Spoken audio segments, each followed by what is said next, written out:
Parents என்ன சொல்றாங்கன்னா, பிள்ளைங்களை வந்து கஷ்டம் தெரியாம வளர்க்குறேன் அப்படின்னு சொல்றாங்க. ரொம்ப தவறான ஒரு விஷயம். பிள்ளைங்களை வந்து கஷ்டத்தை சொல்லி வளங்க. இதுதான் நம்ம குடும்ப நிலைமை. நம்ம இவ்வளவுதான் இருக்கணும். இந்த காசு உன் கையில வந்துட்டு ₹5 இருந்தா நீ ₹2 பொருளுக்கு தான் ஆசைப்படணும் அப்படிங்கிற மாதிரி சொல்லி வளங்க.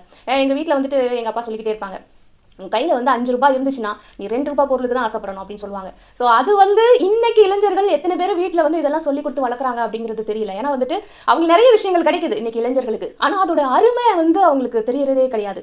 பேரண்ட்ஸுமே வந்துட்டு நான் ரொம்ப கஷ்டப்பட்டுட்டேன், என் பிள்ளை வந்து கஷ்டப்படக்கூடாது. கஷ்டப்படட்டுங்க, கஷ்டப்பட்டாதான் வாழ்க்கையை வந்து கற்றுக்க முடியும். என் கஷ்டமே தெரியாம வந்து குழந்தைங்களை வளர்த்துட்டீங்க அப்படின்னு சொன்னா அது வந்து பிற்காலத்தில் அவங்களுக்கு எந்த கஷ்டமுமே, ஒரு சின்ன கஷ்டம் வந்தா கூட அது வந்து பெரிய லெவலில் வந்து அவங்க நினைச்சுப்பாங்க. அந்த சின்ன கஷ்டத்தை கூட அவங்களால தாங்க முடியாத ஒரு நிலைமைக்கு வந்துருவாங்க. வர ஜெனரேஷன் வந்து அப்படிதான் வந்துட்டு இருக்கு. ஏன்னா வந்துட்டு இந்த ஜெனரேஷன்ல இருக்கக்கூடிய பேரண்ட்ஸ் வந்து எப்படி பிள்ளைங்களை வளர்க்குறாங்க அப்படின்னா, கஷ்டம் தெரியாம வளர்க்குறேன்னு வளர்க்குறாங்க. அவங்க என்ன கேட்டாலும் வாங்கி கொடுக்குறது, எல்லாமே அவங்களுக்கு வந்து செல்லமா இருக்கிறது. இன்னும் சொல்ல போனா போன ஜெனரேஷன் வரைக்கும் வீட்டில் வந்து 3-4 பசங்க இருந்தாங்க. இந்த